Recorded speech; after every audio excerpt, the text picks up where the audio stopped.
Será que chamar-me cristão faz-me ser cristão? Sou cristão porque digo que sou ou existem elementos identificativos? Como entender o cristianismo se na Bíblia não encontro a palavra cristianismo? Somos, vê na Bíblia, estaremos trazendo para si estudos e curiosidades acerca de cristianismo. Deus abençoe. Se tiver um assunto em especial que precisa ser analisado à luz da Bíblia, ou um pedido de orações, pode escrever-nos. Esta é a terceira e última parte dos vídeos Cristianismo à luz da Bíblia.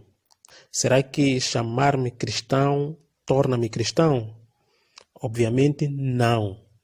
As coisas não são porque nós dissemos. Veja o que diz o texto do livro de Romanos, capítulo 1, verso 22. Dizendo-se sábios, tornaram-se loucos.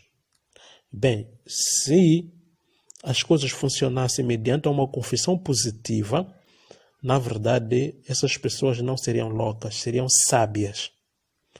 Tito, capítulo 1, verso 16. Confessam que conhecem a Deus, mas negam-no com as obras, sendo abomináveis, desobedientes, reprovados para toda a boa obra. Se o nosso estado dependesse daquilo que nós dizemos, na verdade, essa confissão nos faria conhecer a Deus. Mas, segundo o livro de Tito, capítulo 1, verso 16, as pessoas são abomináveis, desobedientes, reprovados para toda a boa obra, pois negaram a Deus através das suas obras. O único que chama as coisas que não são como se já fossem, segundo o livro de Romanos capítulo 4, verso 17, é Deus. E acreditamos que pode acontecer num ser humano quando Deus usar do tal ser humano para que chame as coisas que não são como se fossem. Pois o poder da palavra não está na palavra em si, ou da consciência humana, mas sim no próprio Deus. 2 de Coríntios, capítulo 4, verso 7. Temos, porém, este tesouro em vasos de barro, para que a excelência do poder seja de Deus e não de nós. Logo, o poder da palavra ou das palavras que se dizem, esse poder existe por causa de Deus. Assim como toda e qualquer coisa diante de Deus pode ser poderoso. Então, eu não sou cristão porque digo que sou cristão. Lembra do livro de Romanos, capítulo 10, verso 3? Diz a Escritura: porquanto, não conhecendo a justiça de Deus e procurando estabelecer a sua própria justiça, não se sujeitaram à justiça de Deus. Em Mateus, capítulo 19, verso 25 a 26, os discípulos perguntaram a Jesus: sendo assim, quem há de se salvar? Jesus, fixando os olhos neles, e disse: isso é impossível aos homens, mas para Deus todas as coisas são possíveis. Efésios capítulo 2, verso 8. Pela graça sois salvos por meio da fé, e isto não vem de vós, vem de Deus. Por que então estabelecer a própria justiça? Por que então não se sujeitar a Deus? A vitória na caminhada do cristianismo é sujeição a Deus. Sujeitai-vos, pois, a Deus, e o diabo, o vosso adversário, fugirá de vós. Vencer o diabo é uma etapa muito valiosa no caminhar do cristão ou no cristianismo. Tendo Deus estabelecido a justiça, é necessário que nós nos sujeitemos à justiça que vem de Deus. E a justiça é Cristo, porque o fim da lei é Cristo para a justiça ou justificação de todo aquele que crê. Sabias que no início da igreja houve os que obrigaram os crentes gentios à circuncisão e à observância de toda a lei de Moisés? Atos capítulo 15, de 1 a 11. Essa pressão houve também para a igreja da Galácia. Veja os primeiros capítulos do livro de Gálatas. Eclesiastes capítulo 1, verso 9 diz: o que foi, voltará a ser, o que aconteceu, acontecerá de novo. Nos nossos dias também, há segmentos pressionando os gentios a cumprir a lei de Moisés, seja a lei completa ou seja a lei parcial. Veja o que diz a Escritura no livro de Atos, capítulo 13, verso 38 a 39.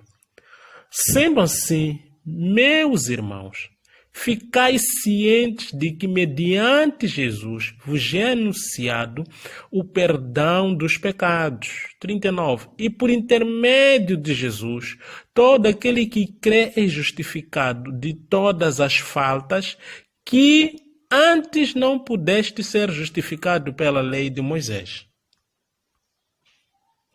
Romanos, capítulo 8, verso 3. Porquanto aquilo que a lei for incapaz de realizar por estar enfraquecida pela natureza pecaminosa, Deus o fez, enviando seu próprio Filho à semelhança de ser humano pecador, como oferta pelo pecado, e assim condenou o pecado na carne. Logo, Jesus é a resposta e Jesus é a cura da humanidade. Já leu Isaías 53, verso 4 e 5, que diz que pelas suas pisaduras fomos sarados? Bem, muitos consideram aquele texto que a palavra sarado tem a ver com patologia, com uma doença na carne. Mas não, essa palavra não tem a ver com isso. A pergunta seria: Jesus precisava ser pisado para sarar? O que dependia das suas pisaduras para resolver? Logo, a enfermidade que é necessário se resolver, segundo esse texto, é o pecado, e que a lei não conseguia resolver, conforme vimos nos textos anteriores. Ponto número 2. Como entender o cristianismo se na Bíblia não há palavra cristianismo? No livro de Atos, capítulo 11, verso 26, o registro de primeira vez em que os discípulos, nesse caso os aprendizes, não os apóstolos, foram chamados de cristãos. Cristão é seguidor de Cristo, e cristianismo é a forma de viver de um seguidor, isto é o modo de vida. Se não temos escrito palavra cristianismo, que palavras eram usadas que hoje podem ser comparadas com a palavra cristianismo?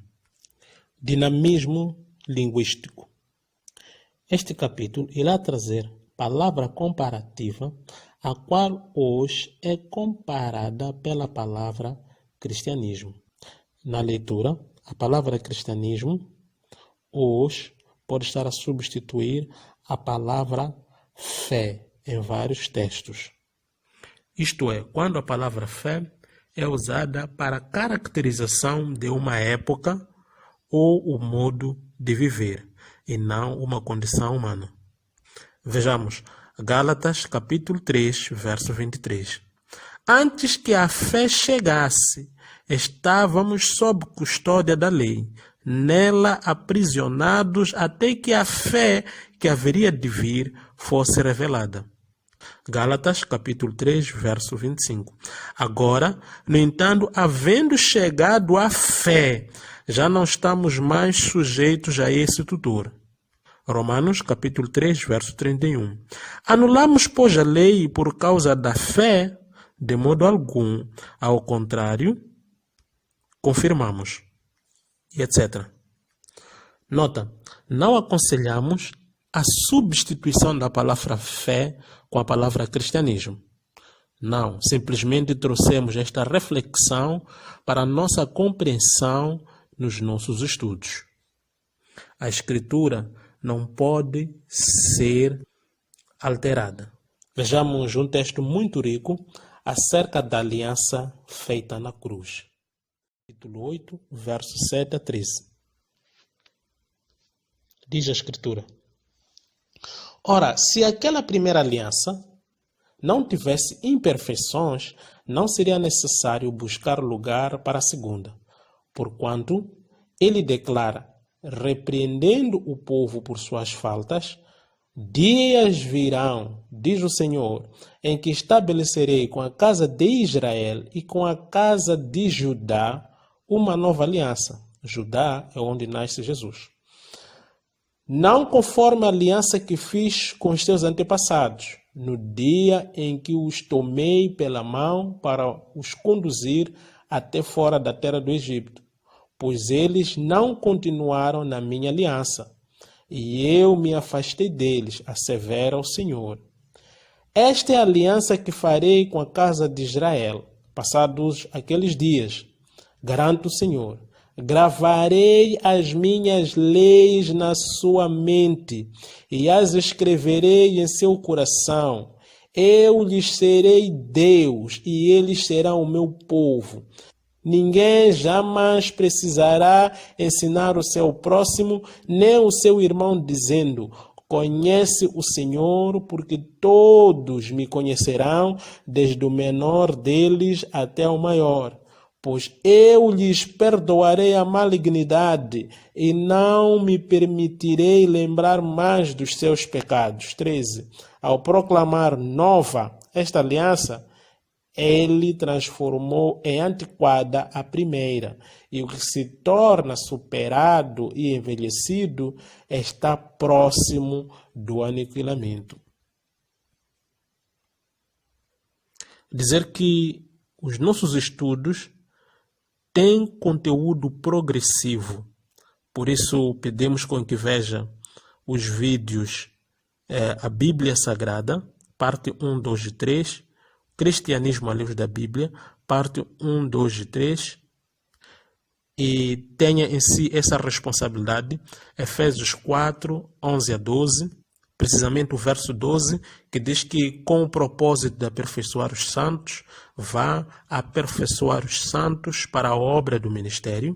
Filipenses 4, 9, assim como 2 de Timóteo 2, 2. Diz a Escritura: o que ouviste de mim, diante de muitas testemunhas, transmite a homens fiéis e capacitados, a fim de que possam igualmente discipular aos outros. Na base desta informação, enriqueça o seu conhecimento, vá discipular os outros, partilhe esses vídeos com seus amigos e familiares, deixa um like, inscreva-se no canal, ative o sininho de notificações e Deus te abençoe. Até o próximo vídeo.